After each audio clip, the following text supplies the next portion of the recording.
தமிழ் கொணர்ந்த முன்னோர்களுக்கும் அதை சுமக்கும் தமிழனுக்கும் வணக்கம். ஒரு மொழி அவையில் மட்டும் வாழ்ந்திருந்தால் அது காலத்தோடு முடிந்திருக்கும். தமிழ் அப்படியல்ல. அது மனிதர்களோடு வாழ்ந்தது, காலத்தோடு போராடியது, காலத்துக்குள் நுழைந்தது. இந்த பயணம் தமிழின் முக்கியமான நிலையை பற்றி. இடைக்கால தமிழ். இது வாய்ஸ் ஆஃப் தமிழ், காலம் கடந்த தமிழின் பயணம். சங்க காலம் உச்சத்தில் இருக்கும்போது கவிஞர்கள், அவைகள், அரசு ஆதரவு அனைத்தும் ஒரே இடத்தில் கூடிய காலம். ஆனால் அந்த அமைப்பு நிரந்தரமில்லை. அரசர்கள் மாறினர், ஆட்சிகள் மாறின, சூழல்கள் சிதறின. ஒரு காலம் முடிவுக்கு வந்தது. ஆனால் அந்த முடிவு தமிழுக்கான முடிவல்ல. முன்னர் தமிழ் வாழ்க்கையை பேசியது. இப்போது வாழ்க்கையை சேமிக்க வேண்டிய மொழியாக மாறியது. இந்த மாற்றம் வீழ்ச்சி அல்ல, இது ஒரு தீர்மானம். நாம் இனி மறையக்கூடாதென்று ஒரு மொழி எடுத்த அமைதியான முடிவு.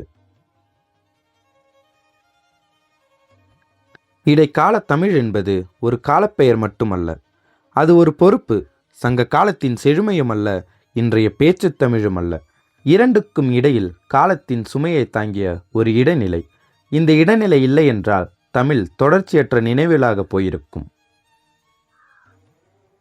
இந்த இடைக்காலத்தில்தான் எழுத்து முக்கியமானதாக மாறியது. கல்வெட்டுகள் மற்றும் ஓலைச்சுவடிகள். கல்வெட்டுகள் அலங்காரமில்லை, கவிதை அல்ல, ஆனால் பொய் சொல்லாத உண்மை. கல்வெட்டில் அரசன் பேசுகிறான், ஊர் பேசுகின்றது, போர் பேசுது. ஆனால் மக்களின் மனம் அங்கே நிற்கல. அந்த இடத்துக்குத்தான் ஓலைச்சுவடி வந்தது.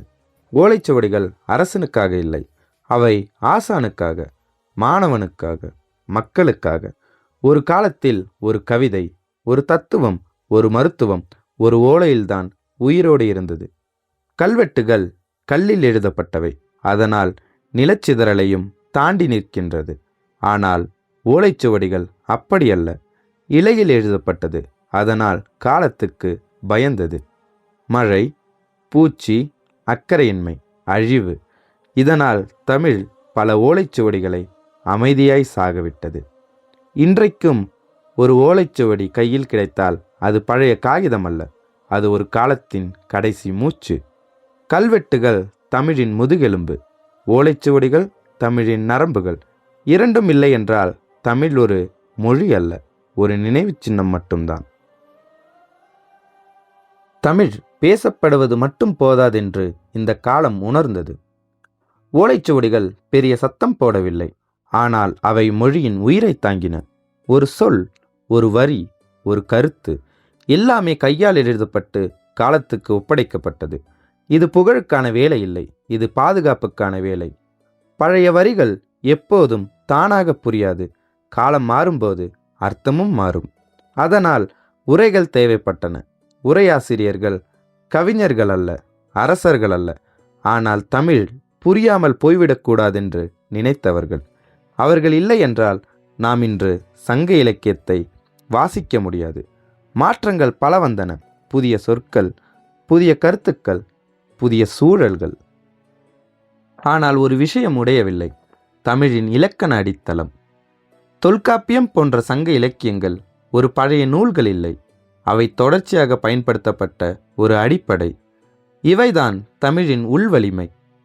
இடைக்கால தமிழ் அதிகம் கொண்டாடப்படவில்லை, ஏனெனில் இது புரட்சியின் காலம் அல்ல, இது அமைதியின் காலம்.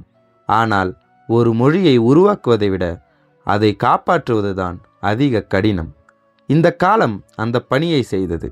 இடைக்கால தமிழ் புதிதாக பிரிந்ததில்லை, அது மறையாமல் காக்கப்பட்டது. அதனால்தான் சங்கமும் இன்றைய தமிழும் ஒரே வரலாற்றின் இரு முனைகளாக இன்றும் நிற்கின்றன. இந்த பயணம் இன்னும் முடிவடையவில்லை. அடுத்த பயணத்தில் தமிழ் எப்படி மக்களின் மொழியாக மாறியது என்பதை நாம் பார்க்கப் போகிறோம். இந்த குரல் நிற்கும் இடத்தில் தமிழின் பயணம் தொடரட்டும். இது வாய்ஸ் ஆஃப் தமிழ், காலம் கடந்த தமிழின் பயணம்.